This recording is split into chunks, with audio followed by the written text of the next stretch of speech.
Hello everyone, so welcome back to my channel. In this video we are going to study about the subject pronouns in the French language.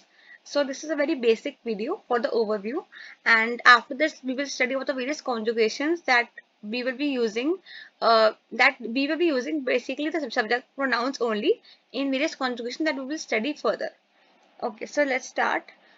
First is I. In French हम I को बोलते हैं je. Just a minute.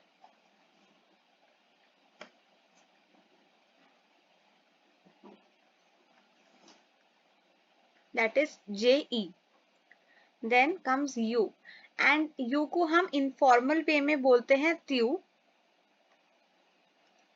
And जैसे ही you हमारा formal way होता है, like अगर हम किसी एल्डरली पीपल को बोल रहे हैं या फिर हम सिंगुलर भी बोल रहे हैं बट बहुत सारे लोगों को कंबाइंड बोल रहे हैं, तो हम त्यू की जगह हम यहाँ पे वो बोलते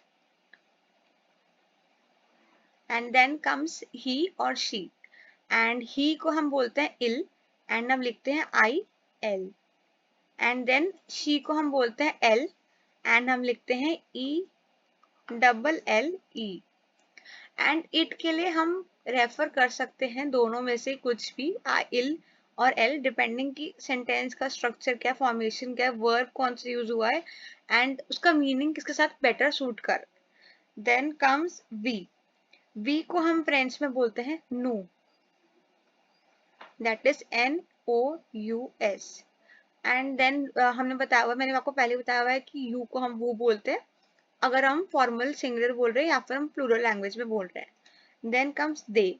एंड दे की भी जैसे सेम ही और शी के दो होते थे, इल और एल, मैस्कुलिन और फेमिनिन के लिए, वैसे दे भी हम मैस्कुलिन के अलग अलग होता है एंड फेमिनिन के अलग होता है.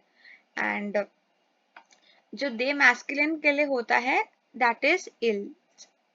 इल्स बोलते नहीं, इल बोलते हैं हम, एस इसका साइलेंट होता है. And ILS. एंड यहाँ पे मैस्कुलिन के लिए पर्टिकुलरली यूज होता है, फेमिनिन के लिए यूज होता है ELLES. लेकिन अगर हम ऐसे ग्रुप में बोल रहे जैसे कि राम एंड सीता, अब हम दो लोगों को एड्रेस कर रहे हैं. जब हम दो लोगों को एड्रेस कर रहे होते हैं तो हम जो लगाएंगे प्रोनाउन वो हम इल का ही लगाएंगे. जैसे यहाँ लिखा है मैस्कुलिन एंड फेमिनिन, अगर ये कंबाइन हो जाता है, जैसे ये मैस्कुलिन है ये फेमिनिन है, कंबाइन हम उसके साथ ILS ही यूज करेंगे. ठीक है. So that's all for this video. Please like and share my channel and subscribe for more such videos. Yeah. Thank you.